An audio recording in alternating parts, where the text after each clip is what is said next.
Oui, maître. Sur certaines questions. Je suis à votre disposition. Pour des précisions. Oui, maître. Très bien. Et êtes-vous d'accord avec moi que vous comparaissiez ici pour donner votre version des faits? Affirmatif. Dire ma part de vérité. Très bien.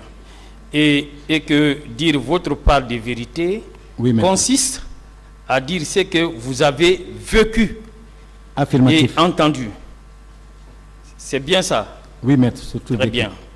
C'est faisant. Est-ce que vous avez vu M. Aboubakar Diakité Ditumba au stade du 28 septembre?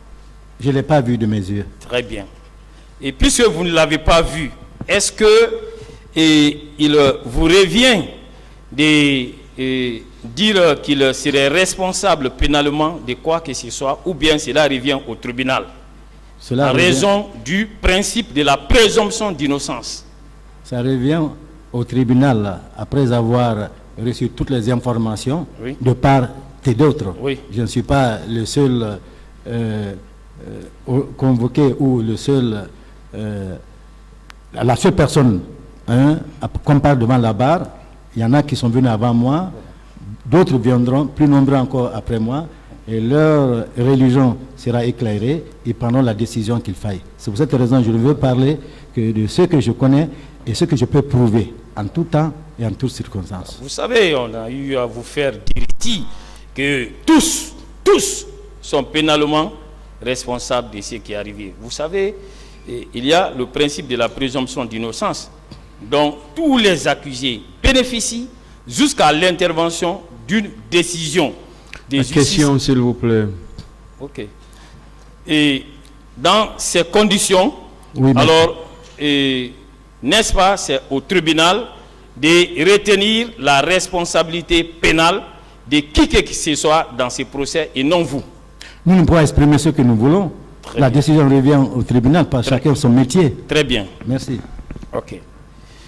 Et est-ce que vous savez que la direction centrale de la police judiciaire a eu à mener des enquêtes et ces enquêtes ont été sanctionnées par un rapport qui est versé au dossier de la procédure dont à un moment donné le président Dadi s'était prévalu au cours d'un point de presse et le bilan qui ressort de la lecture de ces rapports est le suivant.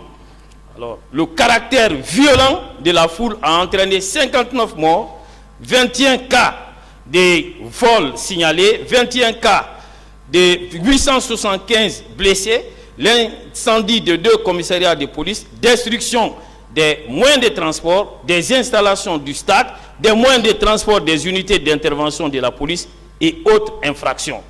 Alors, il mettait ça au compte des leaders politiques que vous êtes. Est-ce que vous comprenez ça?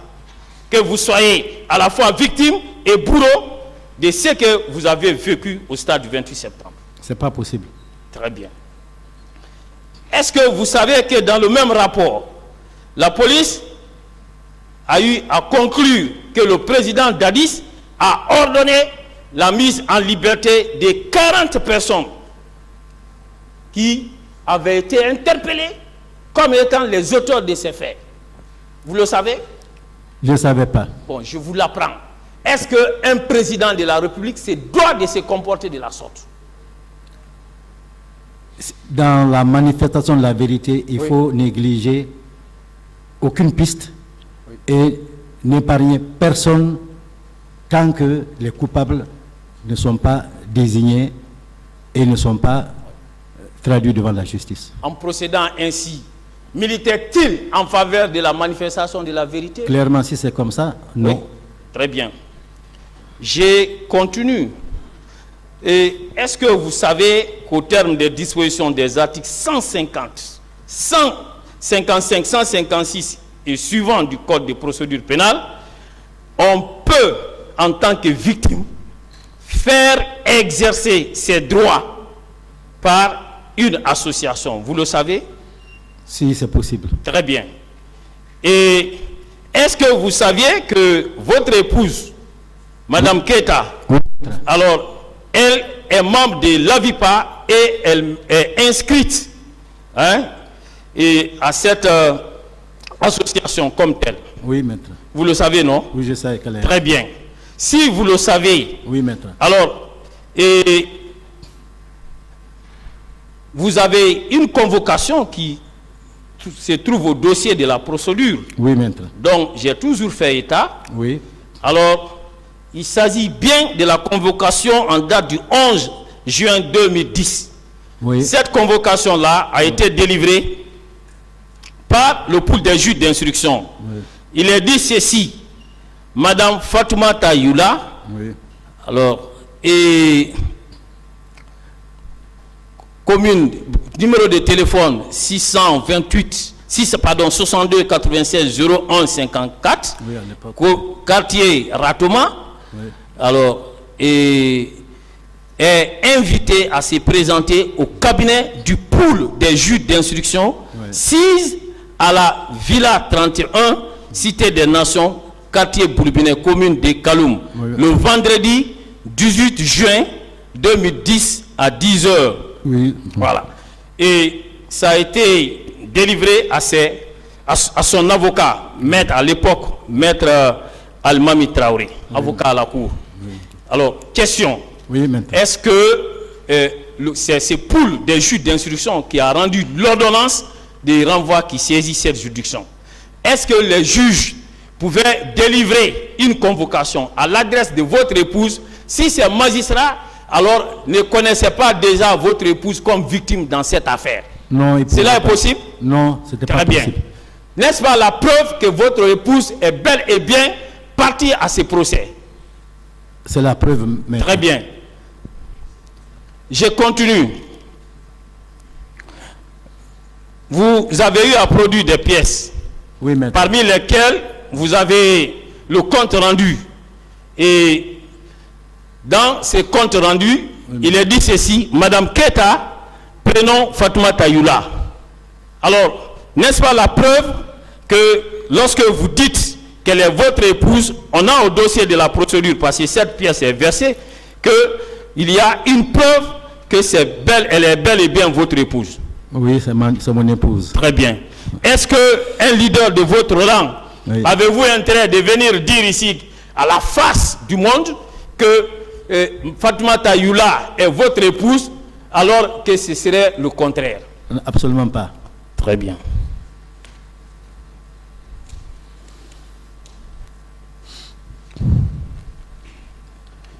Je continue.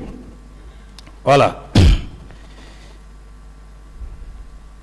On a eu à vous dire ici que lorsqu'on parle de M. Sidia Touré, de sa présence au stade, alors que ce ne serait pas une réalité, et on est allé jusqu'à vous dire que M. Sidia n'a jamais été menacé par le président Dadis. Alors, on a fait état des déclarations d'autres personnes, mais entre toutes les déclarations et celles de Sidia, hein, laquelle peut-on prendre en considération? Celle de Sidia. Très bien. Et je vais vous donner la déclaration de M. Sidia et vous allez nous aider. Il a dit ceci: moi, j'avais des rapports très apaisés avec le capitaine Dadis. Le 28 septembre à 1h du matin, mon téléphone a sonné. Lorsque j'ai regardé, j'ai compris que c'était un coup de fil au nom de Tibou Kamara qui était affiché sur mon téléphone. J'ai posé la question de savoir pourquoi il m'appelait si tard. Il m'a répondu que c'est le président qui voulait me parler. Je venais de me réveiller. J'ai dit quel président? Il m'a répondu que c'était le président Dadis. Dans notre conversation, Dadis m'a demandé de faire empêcher le meeting qui était prévu dans la matinée au stade. Je lui ai répondu que ce n'était pas possible. À 1h du matin, je ne vois pas ce que je pouvais être possible, ce qui pouvait être possible de faire. Il a donc dit qu'il a beaucoup de respect pour moi, mais qu'il était impossible d'accepter que ce meeting se tienne. J'ai réitéré que je ne pouvais rien, j'ai eu l'impression que le téléphone était sur haut-parleur et que les deux suivaient ma déclaration. J'ai entendu Tibou Camara dire qu'il fallait faire respecter l'autorité de l'État. À partir de là, Dadis s'est déchaîné complètement. Il a dû répéter le respect de l'autorité au moins une dizaine de fois. Après 8 minutes environ, le téléphone s'est coupé. Dès après, le même numéro m'a rappelé. Dadis a continué à crier et à menacer de me rendre responsable de tout ce qui pouvait arriver et même de me faire arrêter.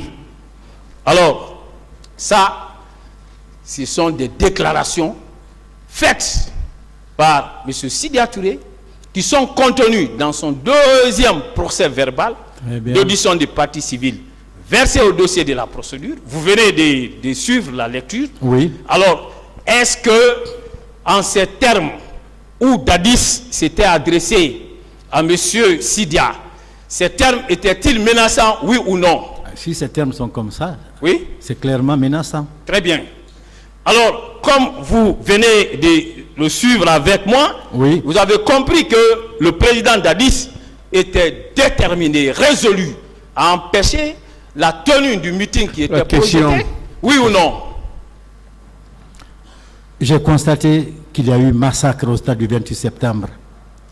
Est-ce que vous comprenez qu'avant ces massacres, la détermination de Dadis d'empêcher cette manifestation était sans faille? Ne faisait absolument l'ombre d'aucun doute. Très bien. Je vous remercie, Monsieur le Président. Mais non, il y a une dernière question avant que je ne dépose le micro. Oui. Je ne passe le micro au Babab. Il y a une dernière question. Oui. Vous savez, vous avez eu à parler ici d'une dame, et une vieille, je ne sais pas, une femme de toutes les façons. Maman, oui. Alors, infectée par le VIH et qui en est décédée. Qui est décédée, oui. Voilà. Et avant vous, est-ce que vous savez que d'autres en ont parlé? Non. Est-ce que vous savez que M. François Lucien Fall, lui aussi, il a parlé d'une femme qui est décédée des suites d'une infection? Celle qui est décédée, que je connais, elle est de l'UFR. Voilà. Et je voudrais vous dire que M. François Lucien Fall l'a dit. Il y a même une victime qui a été entendue ici et dont les pièces en font foi. Je ne vais pas parler d'elle. Est-ce que vous savez aussi que celle-là, alors, porte également ces virus des suites de ces événements malheureux? Paix à son âme. Non, elle est encore en vie, mais elle fait partie des victimes et infectée par le VIH-Sida et à la suite de ces événements malheureux. Vous le savez? Non, je viens de l'apprendre. Voilà, je vous l'apprends. Donc, c'est pour vous dire que vous n'êtes pas possible. Très bien. Vous n'êtes ni le premier ni le dernier, et vous ne serez même pas le dernier à parler de ça, et on en parlera. Je vous remercie. Évidemment, il existe. Merci. Oui, c'est ouvert.